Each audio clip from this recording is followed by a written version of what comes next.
as Dan said, Princeton University, where National Governors Association is convening state AI staff from around the country to talk about many of these issues that our group has been talking about. So we are hiding away in the classroom down here. It looks like it's recording, so that's good. I'm going to run back upstairs and keep listening to people talk about AI. Dan's going to get good ideas from the rest of the states, and he'll bring them back.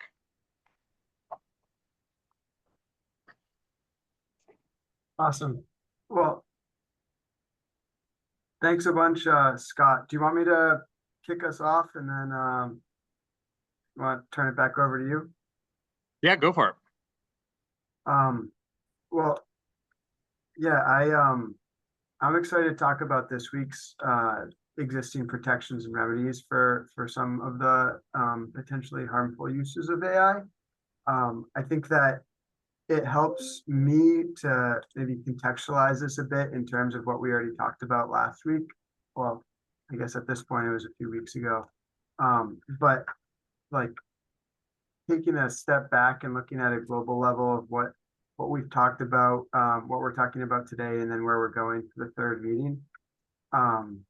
I think that the goal is for this meeting is to build upon last session. So remember, what could the harmful uses of AI be in each of 10 identified risk areas?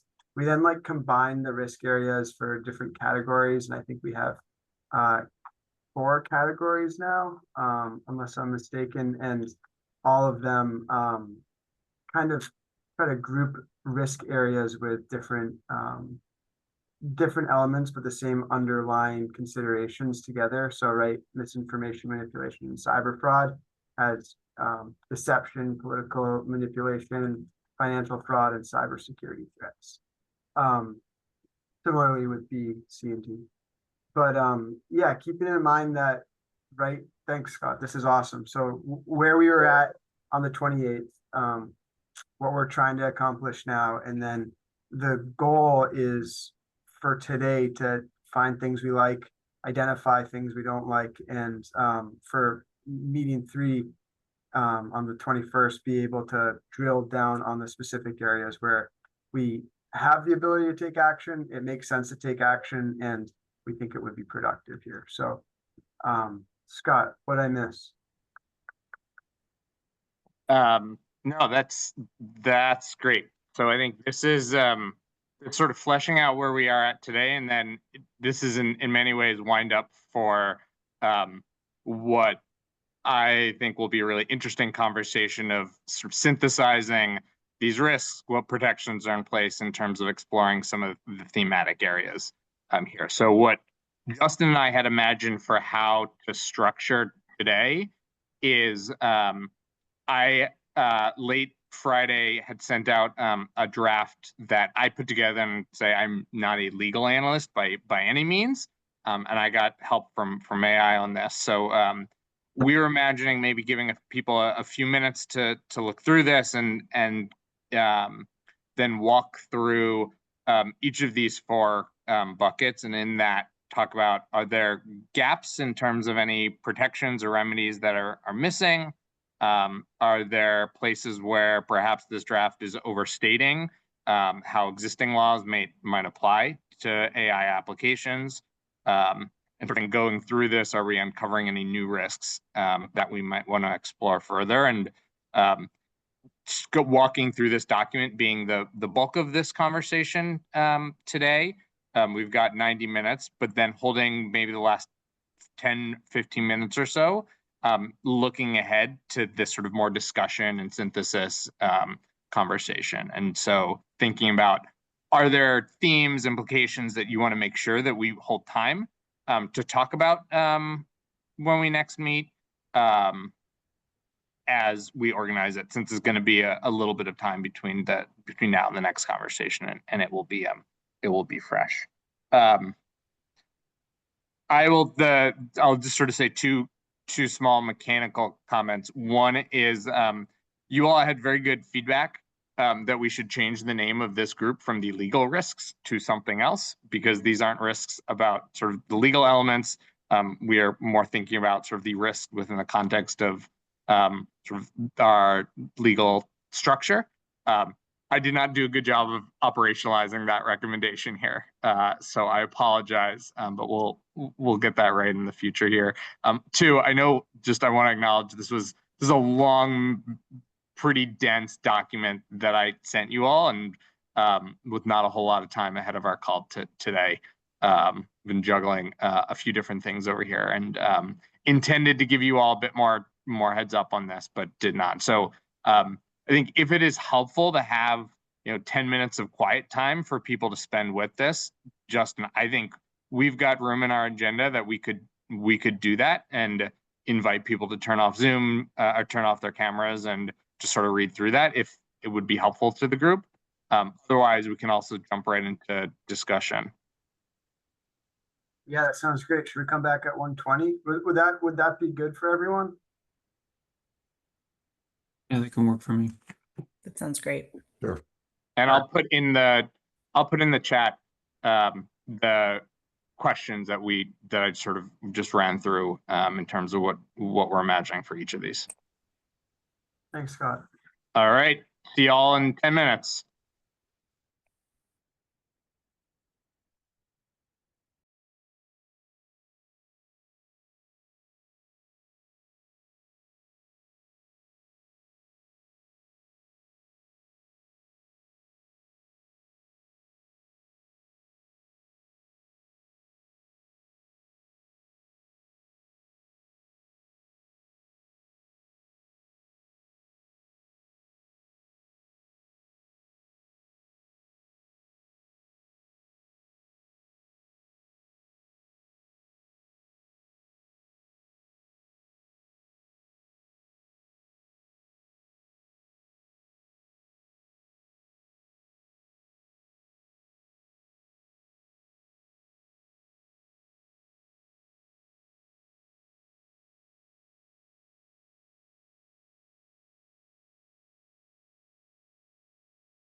everybody else can keep reading. Welcome, Sarah.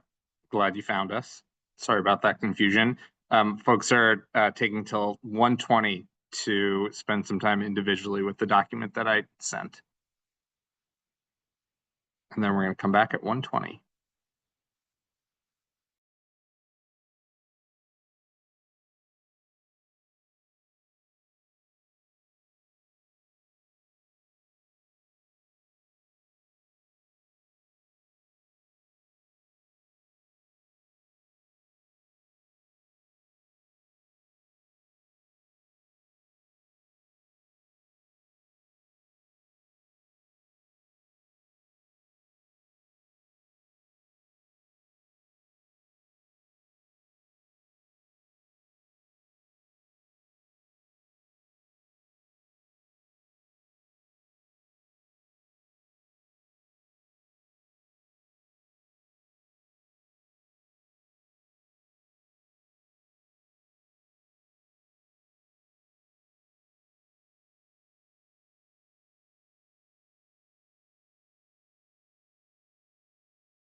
All right, Justin, should we lasso people back? Yeah, let's do it. And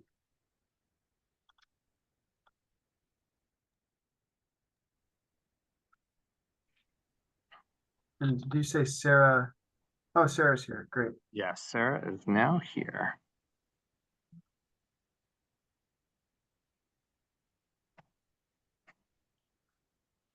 Well, Sarah had less time to read, so maybe she can catch up on that, and then we can all jump into it. I think that one of the things that, does everyone have the document in front of them? Would it help if we shared screen? Or is it okay, just can you follow along on your own documents?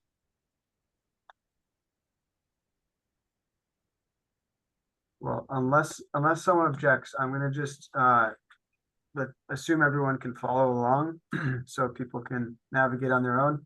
One of the things that I think will maybe I'm jumping the gun here a little bit, Scott, but will come up as we do this, which is what is accomplished through existing law. Like take the first law we're going to talk about, the wire fraud law, 18 USC 1343.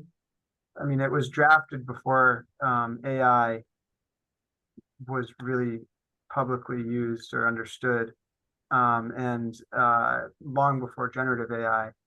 And there's stuff that is applicable, and like one of the things that differentiates that law from something like the failed bill in California, 1047, which didn't make it onto here because it's not really, it doesn't fall into any of the enacted legislation in other states categories because it wasn't enacted. But that law, and similarly with the EU AI Act, which is a law from again, not a category we have here, but those laws address certain things that have never been addressed in law before. So it like we've got this concept of like we're not going to reinvent the wheel when it comes to fraud.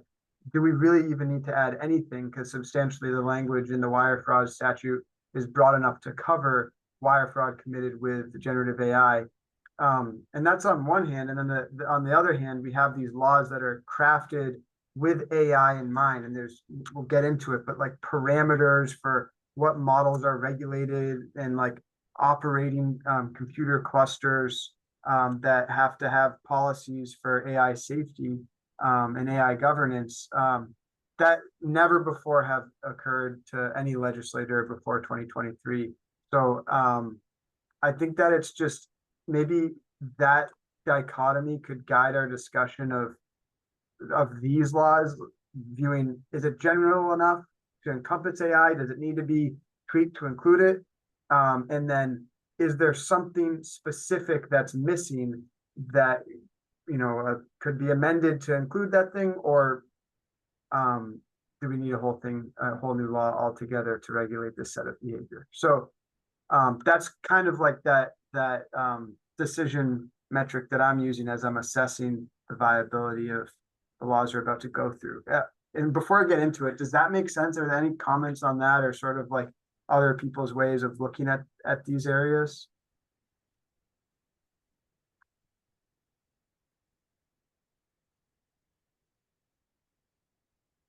All right. Sarah, what's your cat's name? Your cat? Sorry, it's on mute. I wish it wasn't. Oh, Sarah, you're muted. Oh, sorry. This is Oliver, and Oliver takes AI very seriously because he's concerned that AI will come up with fake cats and people will stop paying attention obsessively to their actual cats because of these alleged fake cats. And, that nothing could be worse. Well, I'm glad he's joining the subgroup today because no one else is going to represent that interest as well as you. Quite clearly not. He also participates in Commissioner Macon's calls from time to time, and his feelings about public education are slightly unclear. Yeah, well, the cat's out of the bag in terms of his feelings about remedies for potentially harmful uses. So exactly. All right. So looking at fraud then, and getting into it, as I was reviewing this wire fraud statute, kind of the same thing I said, like wire fraud by radio, by wire, radio, or television.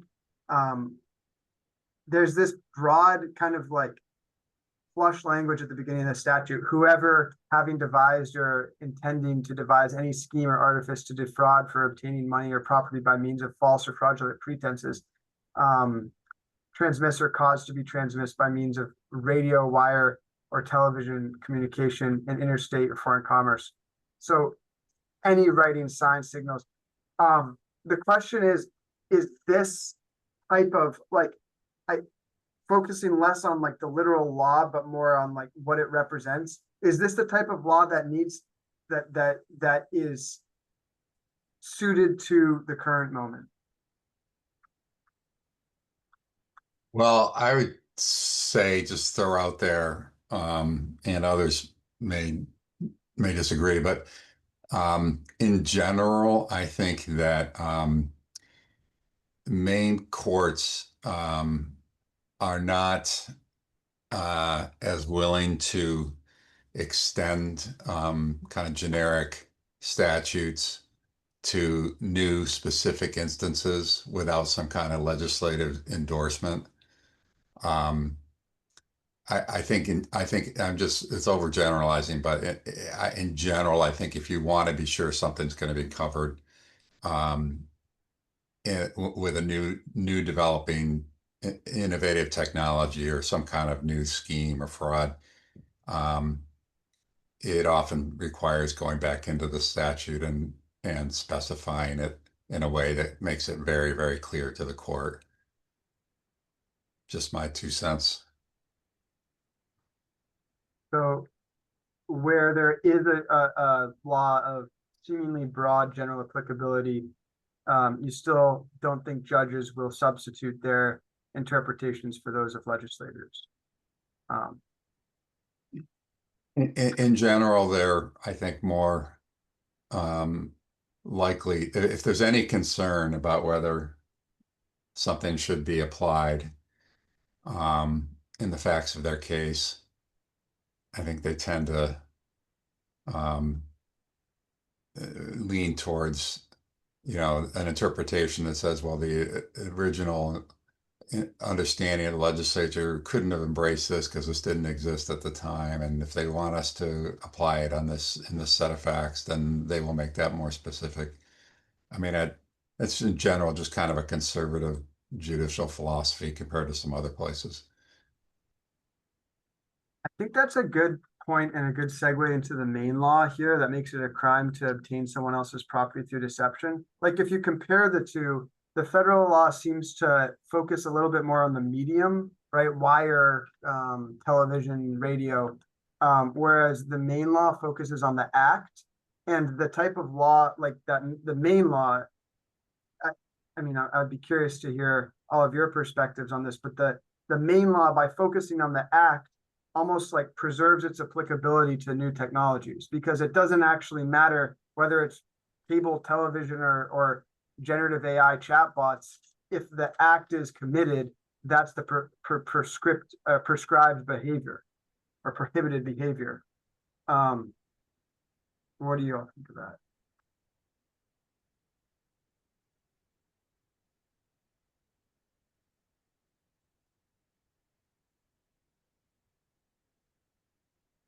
Well, I would just say, just to kind of follow up, if I understand your question correctly, it may come down to the question of like what is deceptive, and are consumers really being deceived by this? I mean, don't consumers in this day and age kind of understand and expect this kind of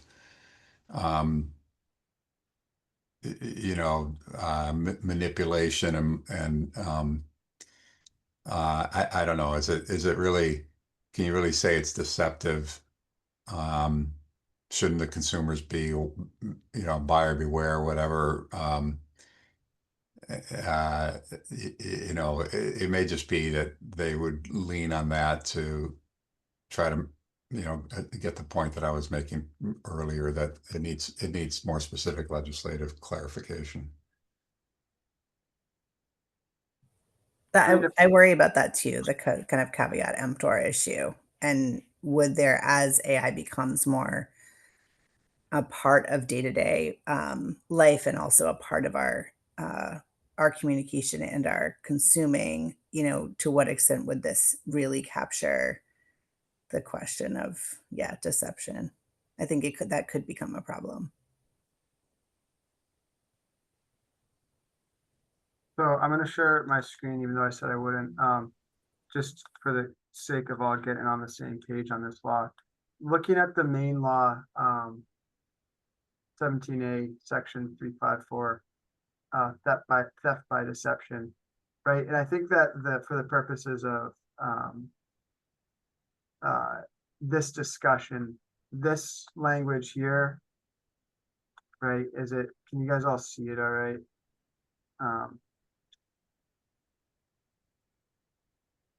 That and then this language down here, right? What is deception? So deception occurs when a person intentionally creates or reinforces an impression that is false and the person doesn't believe to be true, including false impressions. That this stuff that's not applicable here, as to identity, law, value, knowledge, opinion, intention, or other state of mind. Except that an intention not to perform a promise or knowledge, that a promise will not be performed may not be inferred from the fact alone that the promise was. So, I mean, talk about being able to drive a truck through an exception, John. But this language up here, right? This is about as broad, I think, as you can get, like truth and falsity, and as far away from any specific medium or act as possible. And so I guess the question is one of like a fundamental principle of how you regulate behavior, but do you need to be specific in a statute like this? Or is it sufficient to know, all right, this deception applies to selling cars just as it applies to online marketing campaigns for the sale of software that didn't exist in 2007 when it was last amended? Like that to me is a fundamental question before you can ask whether or not you need to amend a law like this to include AI as a prohibited set of an area that can be used to deceive people. Can I ask an even possibly embarrassingly basic question?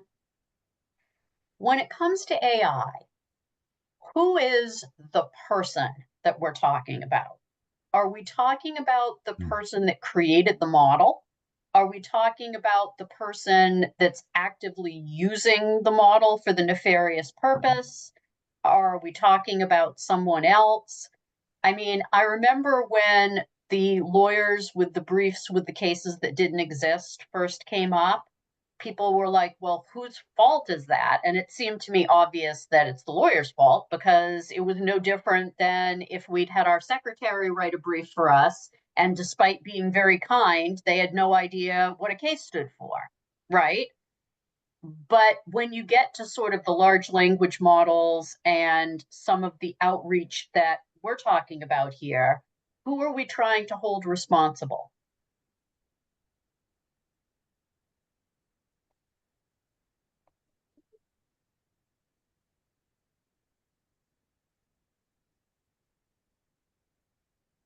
Well, that's a good question, No one Sarah. has an answer, or no one Well, can bring right off, is that it wasn't that bad a question. Not that you're all like, oh my God, how did she get on this task force if she doesn't know this?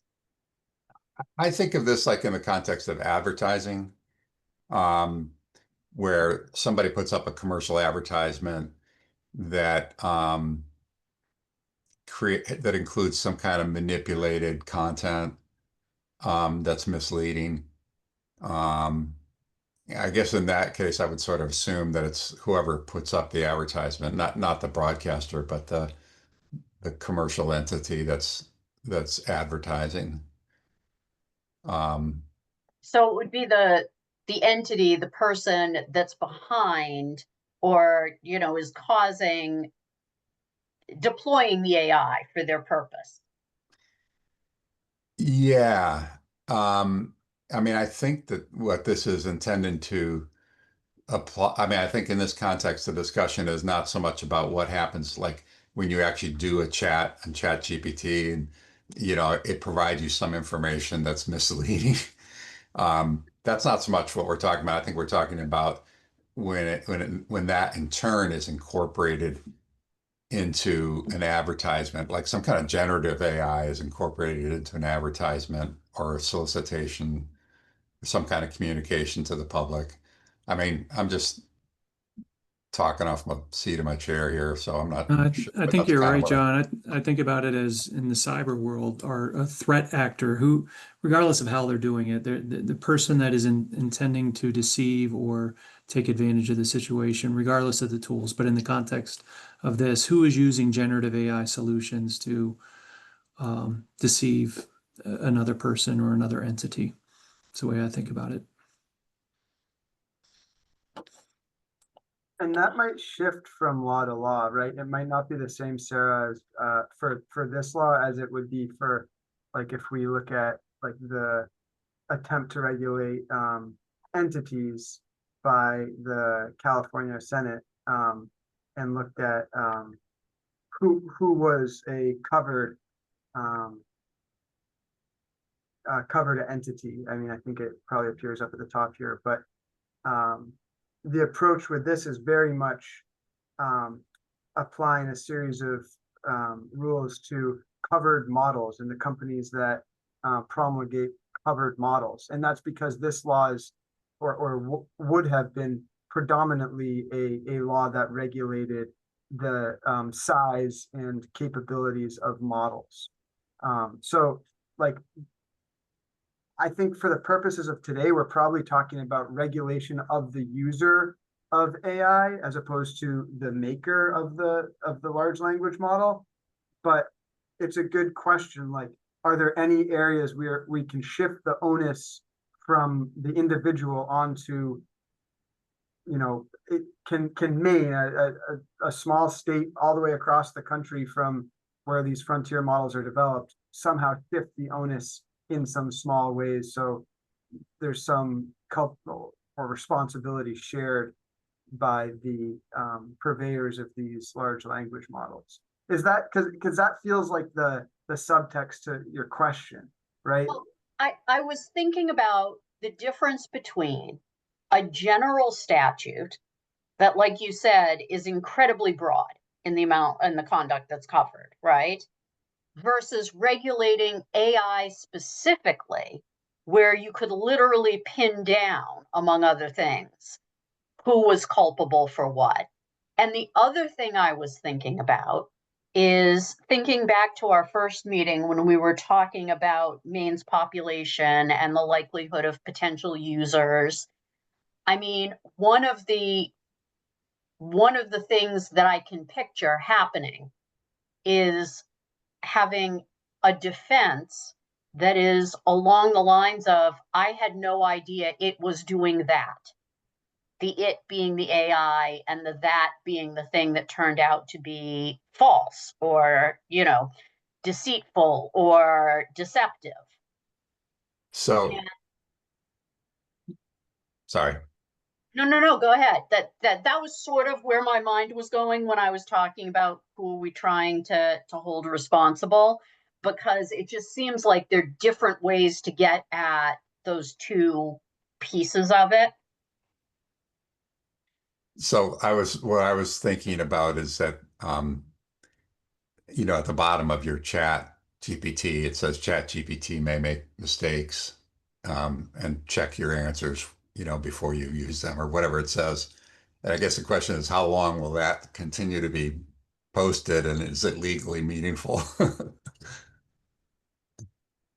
I mean, will there come a time where they will no longer acknowledge that they make mistakes?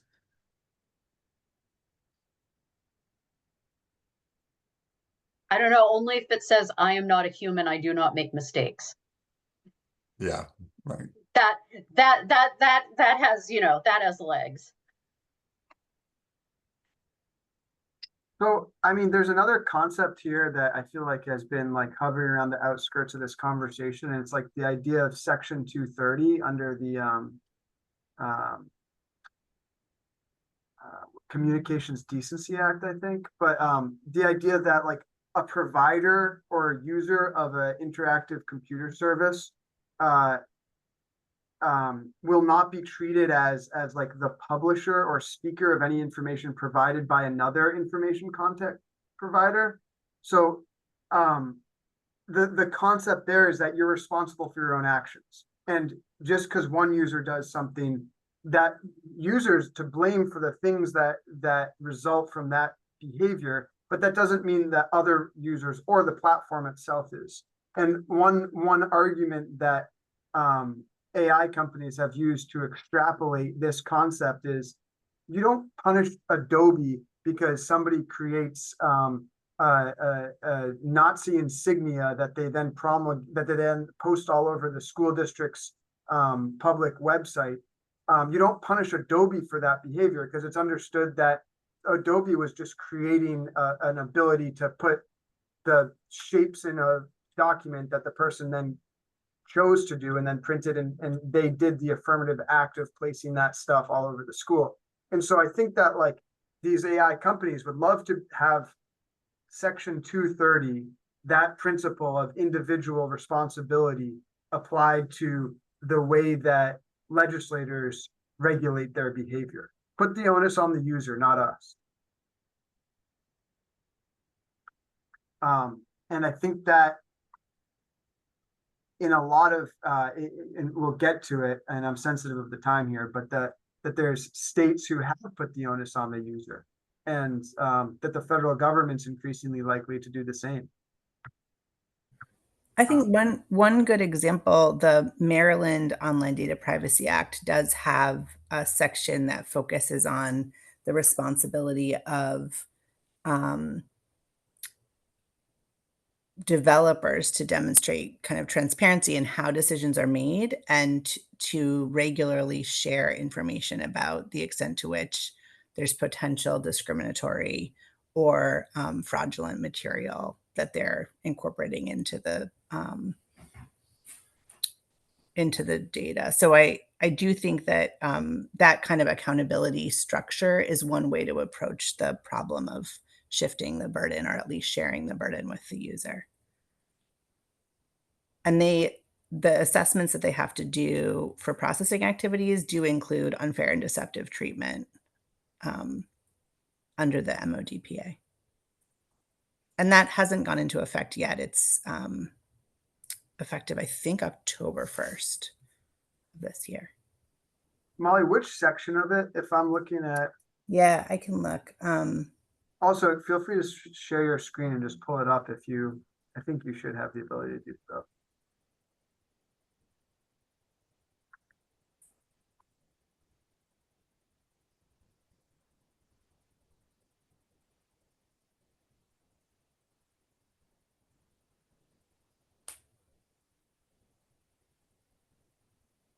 Here, I can find out.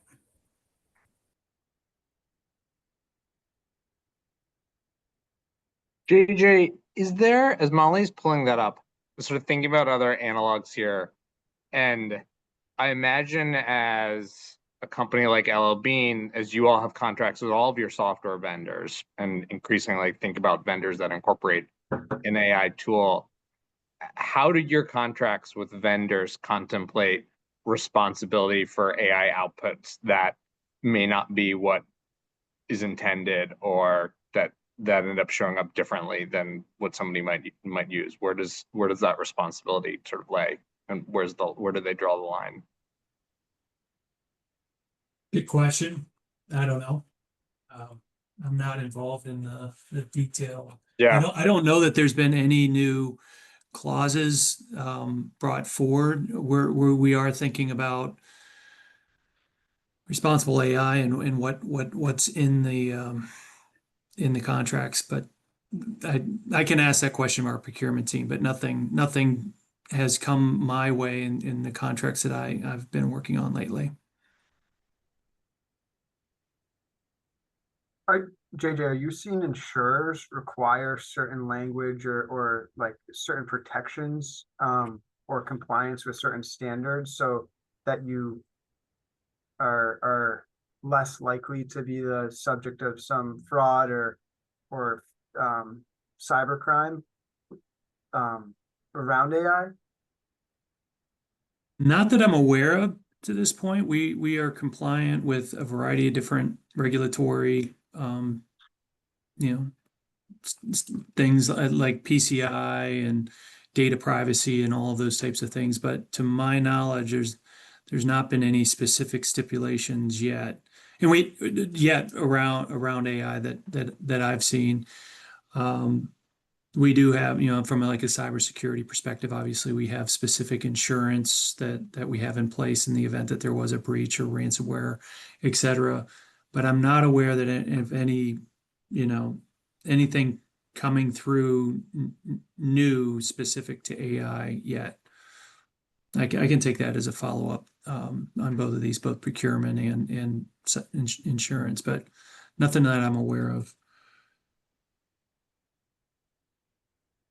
Yeah, I don't know of anything that exists in your industry yet. I just know that there's some talks of in the for the companies that insure school districts of what standards districts are meeting and requiring third-party vendors to meet prior to using artificial intelligence because of the heightened risk of some event that would otherwise be insured occurring. Gotcha. All right. Molly, did you find anything? There are a lot of commentaries on this. I found the fiscal note, but I'm having trouble actually finding the text of the bill itself. Within the fiscal note, there is a reference to this idea that there is this transparency requirement, which I'm going to try to cut and paste. So yeah, I mean, and I think we can come back to that too, because I think it'll raise questions as we go through other sections. But the last thing that like at a higher level that I think is worth considering is something that Scott's mentioned, which is whether AI is meaningfully different from other software tools, like cloud computing or the internet, or different like optical recognition software, and whether clarification is needed. And it seems like in some areas, like I don't know if we have a definitive group consensus here, but it seems like clarification is certainly needed in some areas. John, you've raised some good points about like the hesitancy of judges to make extrapolations from pretty limited statutory language. But on the other hand, that like there is language that is so broad that it makes it a crime to obtain someone's property through deception, and it doesn't specify what deception means. And maybe it doesn't make sense to revisit every law in the criminal code and say, and also AI, here's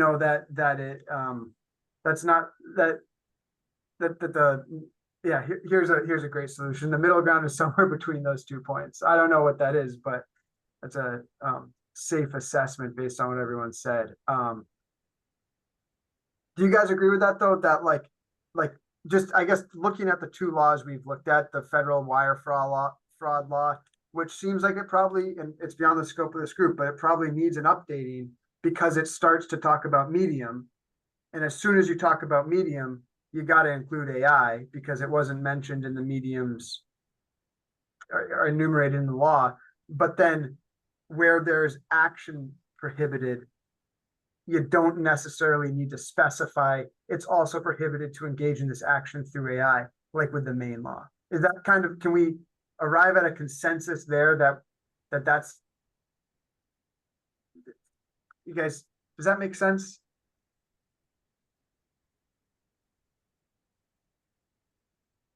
John, I feel like. Well, do you mean, you mean incorporating a reference to AI in each statutory provision, or trying to find a general way to incorporate it that would be broader? Yeah, I think the latter. Yeah.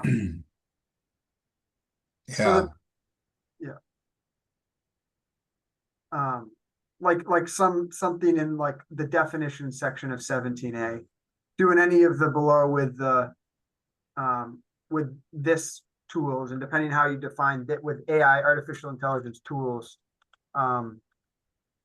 constitutes the crime for the purposes of the following. And then just that, like, is that the sort of thing that we need? Because I think there's 2 questions here. What do we already have? What laws already regulate behavior, and what do we need? What do we have to add to prevent certain risks that the current set of laws don't already address?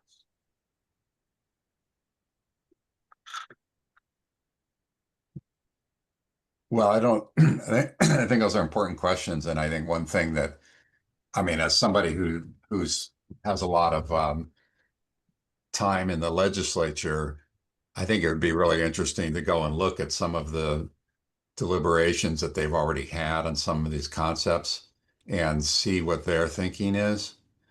And for example, on the next category of deep fakes and the political category after that, I know that they had a bill to require disclosure or prevent use of deep fakes in political advertising, and they killed that bill, or at least one version of it. And I don't really know why they did that. I wasn't involved in that directly, but I just saw the result. So kind of getting a sense of where the policymakers are, and that is something that would take some work to go and talk to them or listen to some public hearings, but it might shed some light. I don't know. Yeah, I can do not necessarily speaking specifically to that bill, but there have been about a dozen bills that referenced AI in the legislature this session, and each sort of the discussion each obviously has its own particular flavor. I think a couple of common themes that you saw were the legislature recognizing the work of this task force and trying to sequence its deliberations appropriately, given that this task force was going to be uncovering a bunch more topics on AI this fall. And so some things getting punted to the spring for that reason. I think you also sort of saw some of these things come up in the context of various efforts around data and data privacy laws, and trying to get the sequencing right of AI specific stuff in the context of sort of this ongoing work at the legislature around a more comprehensive consumer data privacy law that obviously has a lot of overlap here.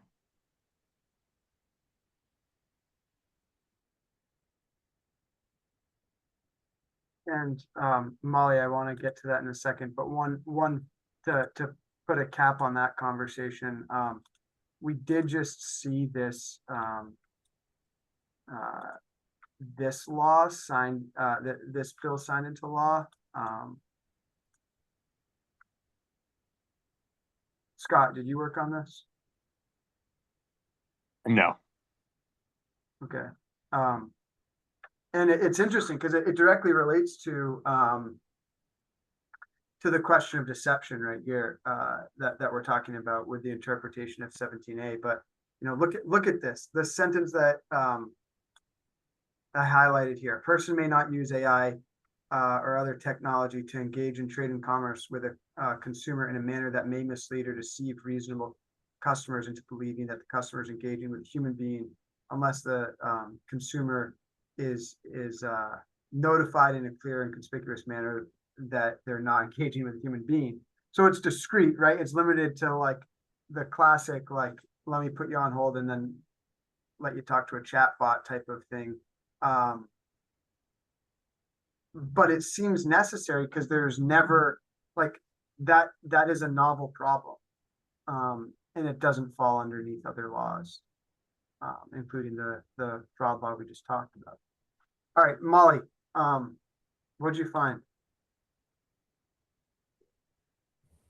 So I just put in the chat, I found the text of the Data Privacy Act, and then this section focusing on this data protection assessment, which is relevant both to what we're talking about now, but as you said, Justin, a number of the upcoming potential harms too.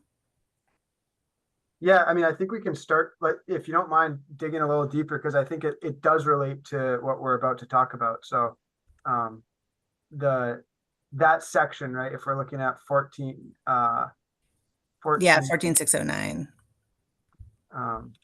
Do you have it up on your screen, Molly? Yeah, I do. Let me see if I can share it.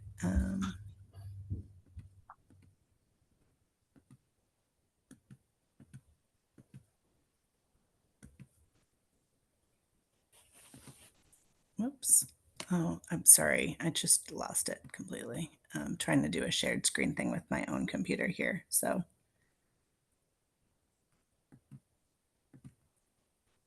I can pull it up too if it's easier. yeah, if you don't mind. Sorry, I just No, it's good.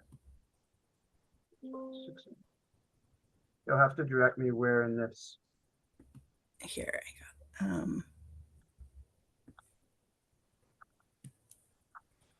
I think it's page 30.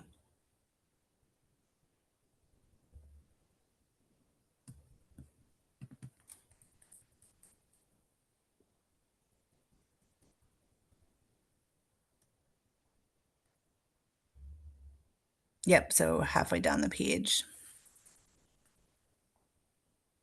But if you go up to 29 at the bottom, it does outline some of the heightened risks to consumers that include targeted advertising, processing sensitive data, so a lot of the data privacy issues, but also using the data for a nefarious purpose that creates a risk of abusive or deceptive treatment. That's great. John, how much of this is redundant based on your familiarity with Maine's consumer protection statute?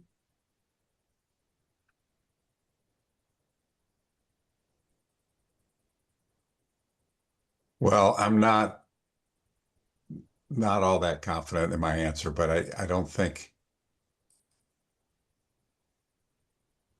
I think most of it is not redundant.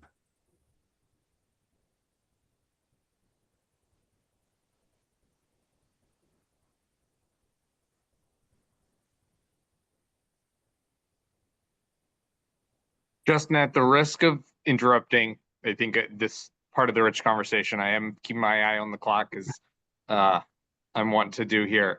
I just want to ask you all whether you want to keep going down this thread. Are there other parts in terms of kind of heightened issues where AI is introducing, I think, novel harms or risks that you all want to spend time talking about today?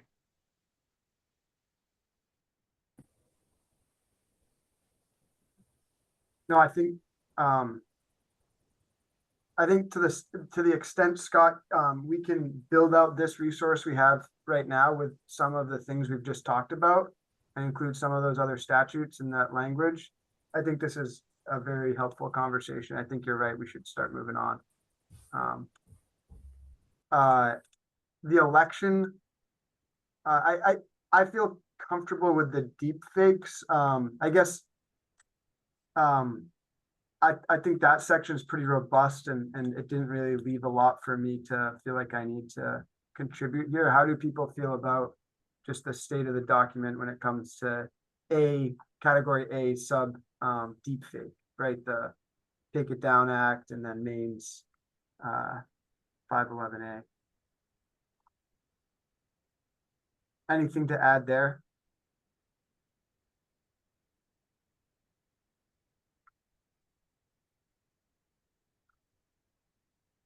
The one thing I guess I'll say is I think because the Take It Down Act is so new, it's like it probably makes sense to wait and see how that pans out and what comes out of that. And I don't even think I've seen a single I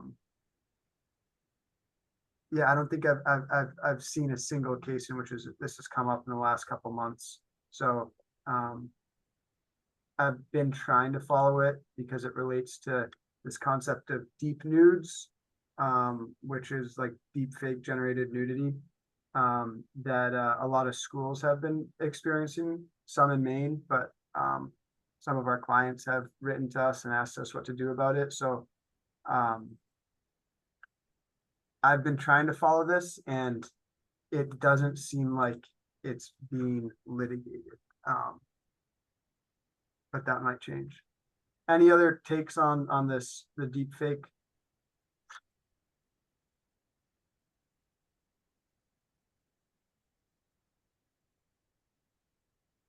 And then I guess the election integrity is a kind of one in the same, just it is deep fake used in electoral context, or the Biden don't vote this Tuesday, vote next Tuesday, so people miss the election, right? There was a robocall that tricked a bunch of people.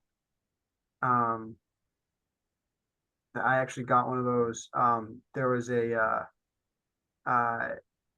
and there's a number of these examples, but the one that comes to mind is sort of just AI generated voices trying to manipulate the electorate.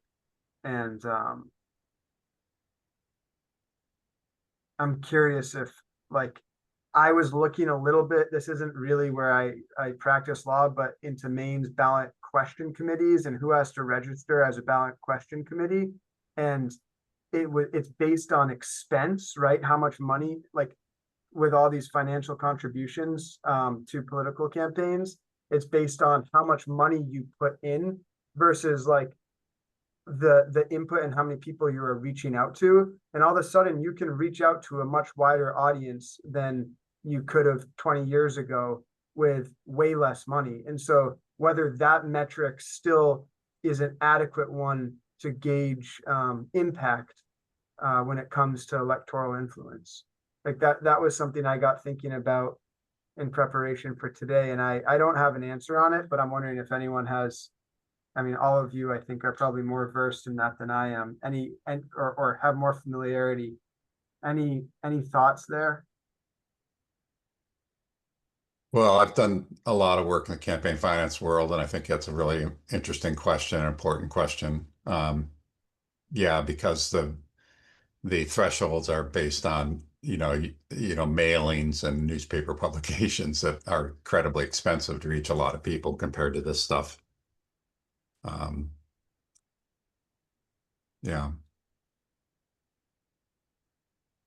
And it seems like a relatively, yeah, again, those laws seem relatively niche, but regulate so much of what I or my mom as a voter end up seeing that influence our perspectives on how we're going to vote.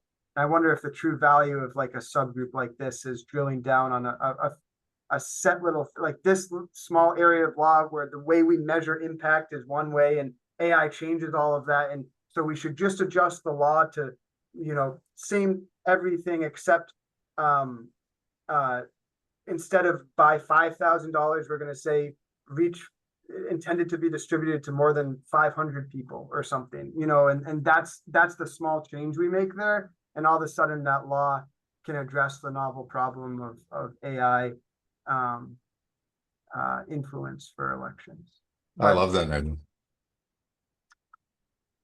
Another question that I would just throw out there in these two categories of deep fakes and election integrity, are we talking, well, I guess we're not talking in I'm just thinking about who would have standing and who is harmed here.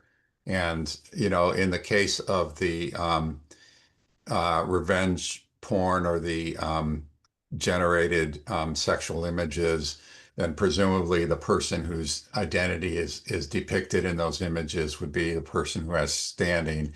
In the case of the person who got the fake Joe Biden phone call, it's not the person whose identity is depicted. It's some other person who is harmed by that deception. And it's just kind of an interesting question of being clear about who has the right to bring an action under any of these. And I think probably not something we necessarily have to sort out, but some of these deceptions might be so broad that almost anybody would be affected by them. This comes up too with discrimination as well, especially as we see the federal level of oversight and involvement in these potential cases changing rapidly. But yeah, I think this is a really important question. Who has standing? What's the cause of action as we set it up?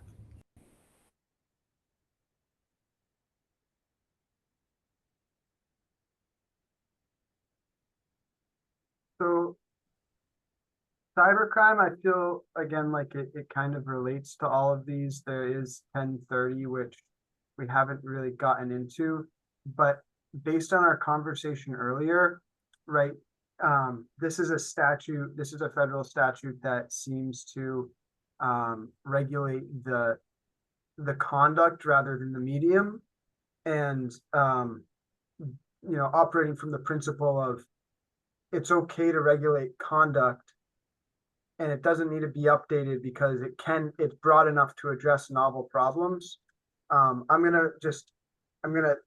plus we can't really change federal law in this small subgroup. So I'm just gonna set that aside for the moment and look at the 431 to 433 just for computer crimes, and ask, did anyone have any contributions or updates there that they feel that law or set of laws needs to take into account?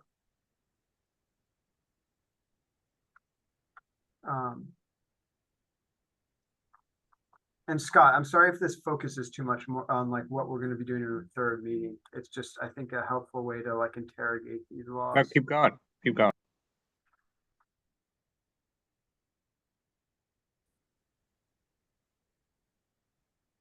So I really think it's 433 that's implicated. And just sharing my screen for a second, 433 says that person's guilty.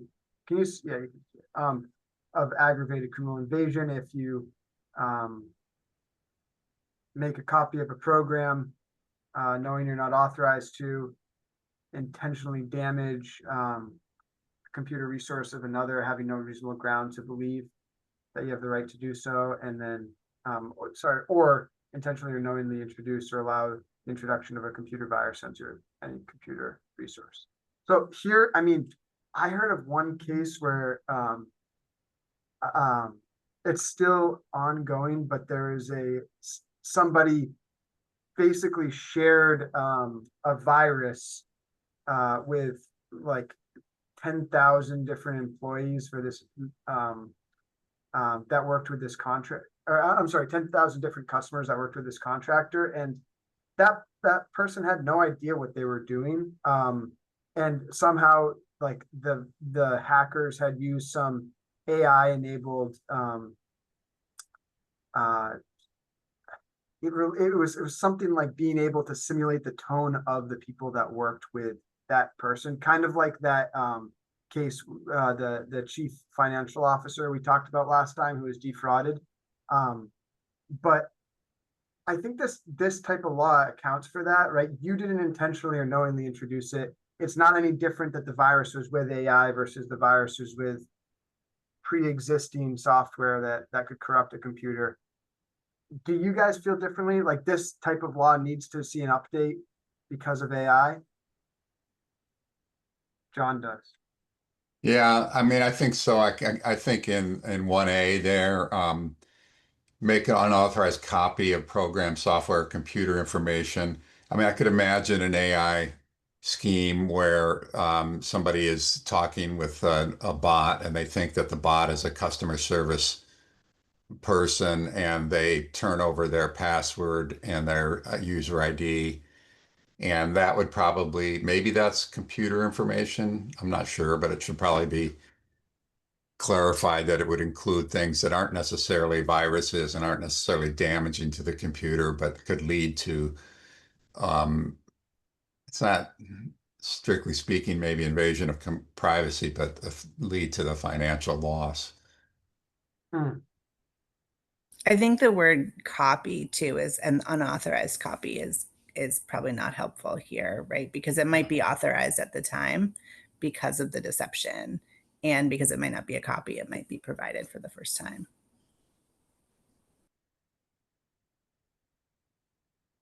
Right, and as we've seen with AI, often it's not a verbatim copy, but you get the substance, right? Like it. Okay, that's really helpful. For the sake of time, I'm going to category B, and I'm going to skip all of it because it's copyright and IP violations, and I don't think it's worth our time talking about the ways federal law could change at the moment. Are you guys okay with that? And now drilling down on privacy and discrimination. Here, this has been very hard for me. And I feel like one of the areas that's been difficult is the EEOC has kind of like seemingly flip-flopped like twice now in the last couple since the launch of ChatGPT. And so I'm kind of at a loss in terms of like what federal law and regulations, really what is going on in terms of how these interests are being protected by federal law and federal agencies. So, I mean, if anyone has a better sense of, I know the EEOC has been told basically to back off any like any case that they were pursuing from the previous administration regarding the use of AI to engage in some discriminatory hiring practices or failure to hire or failure to promote. That might not be true. That's just what I've been told by folks who seem close to it. But maybe Sarah or Molly, if you have ideas about like, where are we around this disclosure of AI or discriminant AI used for discrimination more broadly in federal law and then in state law? Do you guys have anything to add there? I mean, what you said totally connects with my understanding at this point of what the shift has been, and I would broaden this, as I said earlier, to not just discrimination related to AI, but discrimination full stop. So I think this is a really important moment to say, you know, what can we build here in Maine that would be as protective as possible, given that it may not be the case that the federal government is reflecting the values that that the law has set out up to now. And Sarah, I don't know if you have additional insight. I haven't heard much chatter around the Human Rights Commission about it, because generally that would be where I would expect to see a little bit of early action. And it may just be because obviously there's confidentiality in those cases until they come to a final disposition, either by a referral or a referral right to sue or an actual decision. So I haven't seen the issue approached by them yet. I also haven't heard anything about potential legislation around it. Have you? Yeah. But I agree with you about the timing, because if we're relying on the federal government in that area, that is the literal equivalent of the empty vessel. I agree. I'm going to make a note that in meeting 3, this feels like another very ripe area to start exploring a potential legal solution. John, consumer data here. I know that these are 4 very broad categories, right? Lack of accountability, transparency, consumer data misuse, algorithmic bias and discrimination, and exclusion from opportunities. But really it all boils down to how is the consumer harmed by AI, and what are the ways in which they could be harmed, and does Maine's Unfair Trade Practices Act prevent that sufficiently? And if not, what needs to change? So 3 questions. What is the harm? Does the act prevent it? If not, what needs to change? What do you think? Well, I think I would say that in the area of like harvesting people's data without their consent, and where it's difficult to track that harvesting to any real harm to the person other than just the fact that their privacy was violated. I mean, that's an area that may need to be written into the law to be clear that that's supposed to be a new cause of action. I mean, you could say it's unfair in some sense, but that's the kind of thing I don't think the court would, a lot of courts would be hesitant about doing that.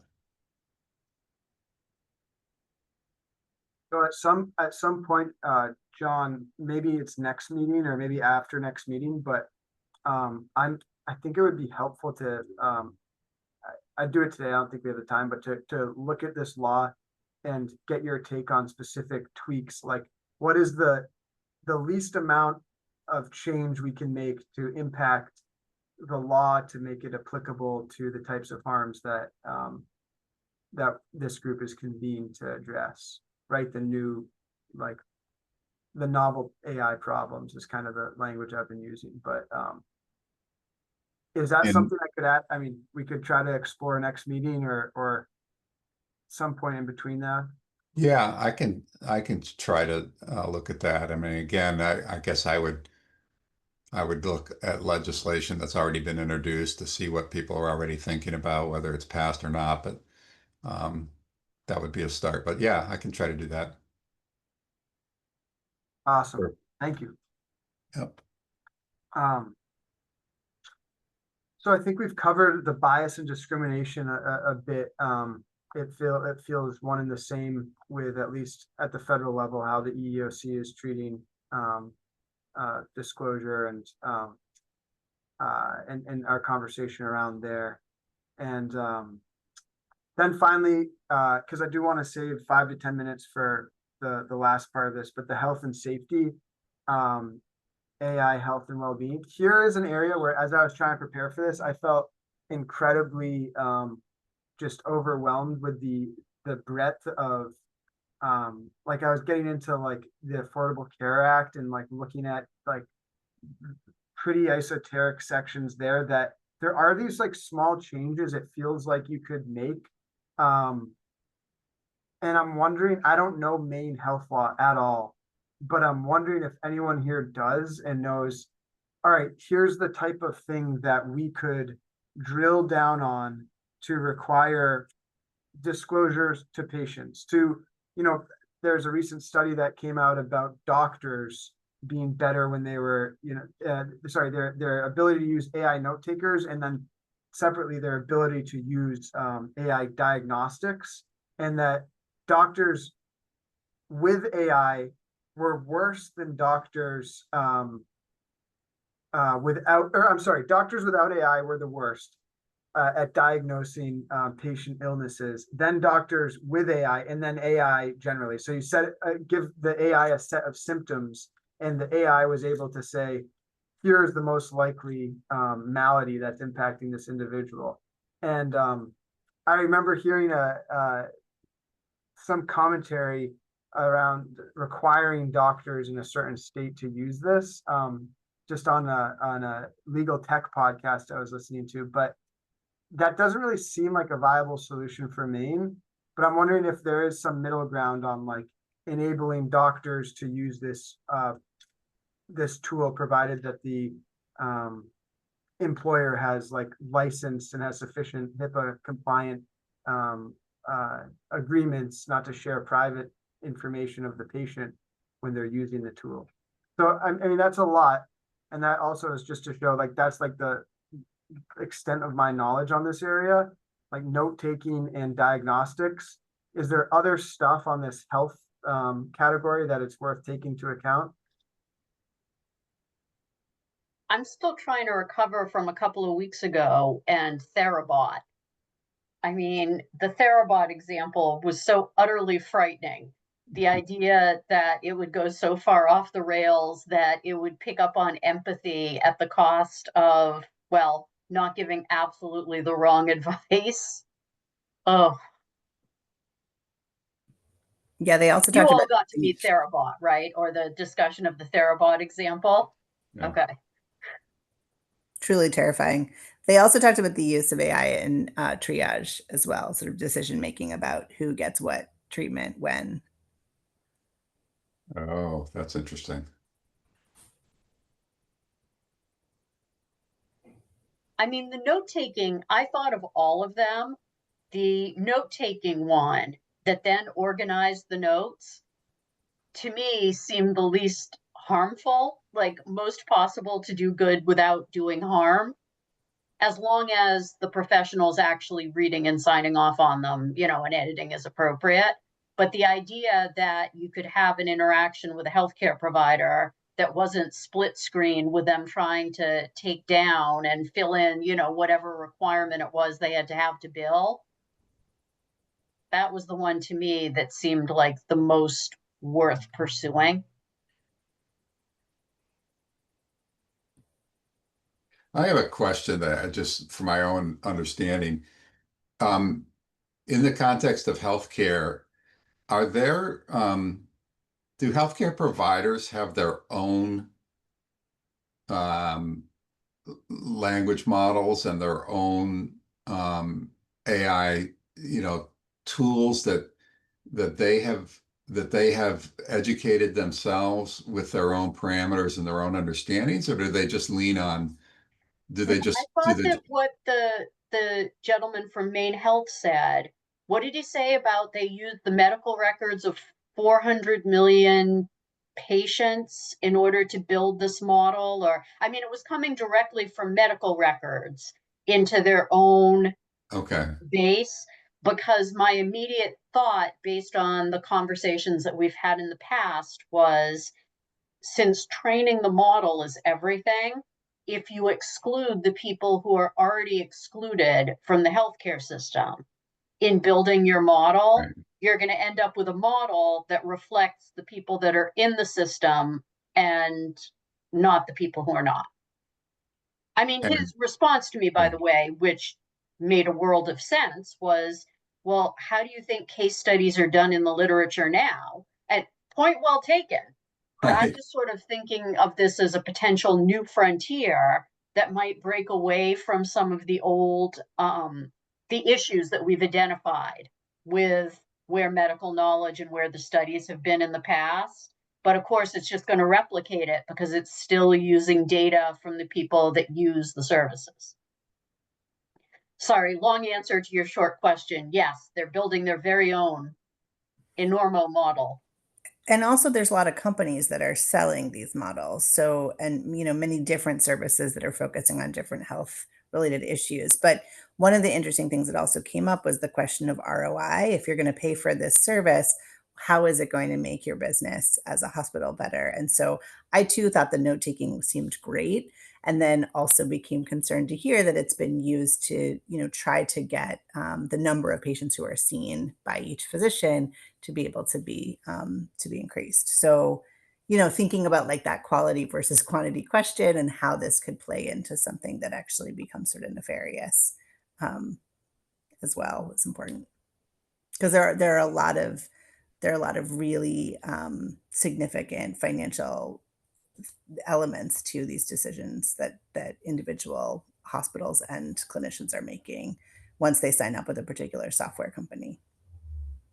The one that seemed to me might have had the most obvious ROI was the one that they had the most trouble showing us, which was that looked into rooms and could trigger when a patient exhibited dangerous behavior, whether it was thinking that, they were going to get up out of bed without assistance or, hurt themselves inadvertently by taking down the bed rail, whatever that was. I mean, to me, the ROI on that would be that you would reduce the number of times that an actual person had to stick their head in the room and make sure that they were where they were supposed to be. And since it seemed like a lot of that could involve, just the need to have 24 hours eyes on, that was the one to me that I thought had the ROI potential without simply saying, well, doctors need to see more patients, or I don't know. I suppose that could be their basis for having fewer nurses. This is why I'm in government, not business. So the other side of this coin, I just want to be sensitive of the time, is the like use of models as therapists, which I think kind of falls into this health section, but AI companions and the accessibility of like somebody who would listen, but it's actually an AI. And there's a recent article by the New York Times last weekend, I think, about this. I just posted in the chat, but it's actually, if you guys have a 20-minute commute, it's a really good listen on your way home. But it, it talks about how people have like followed ChatGPT's instructions when they're in these like very vulnerable forms or places in their lives. And one guy was instructed to ban medication, isolate yourself, and use ketamine. And it's like, this is a guy who comes to, this model with this incredibly fragile, in this incredibly fragile place. And then all of a sudden that's the advice he receives. So like, one thing I was considering here is like, what could the State Board of Social Worker licensure do? Like, could you require, if a model is going to operate in that capacity in Maine, that company prove that model is capable enough to meet the same guidelines that individuals need? Is that too far down the rabbit hole? I'm not sure, but maybe we'll get there next week. And turning to sort of hope the things that I hope we can cover next week are the implications and recommendations. Right? What are certain concrete recommendations that we can talk about next week and get well, Scott, let me back up here.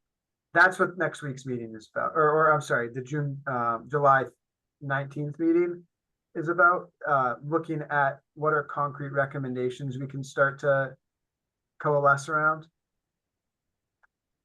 Yeah, I think that is right. And so the other question I will just add here, which is one of the things you all are asked to contemplate, is how should the state continue to monitor this issue in terms of informing policy and regulatory action in the future. So I think that is part of the question for next week. Is there's a bunch of things, sort of what we know right now, but are there mechanisms that as this task force wraps up, that you all would recommend be created or be done to continue to monitor these issues as they evolve? So that's part of it. I think the other one is, it's really, as Justin said, it's about synthesizing the past two conversations that this group has had.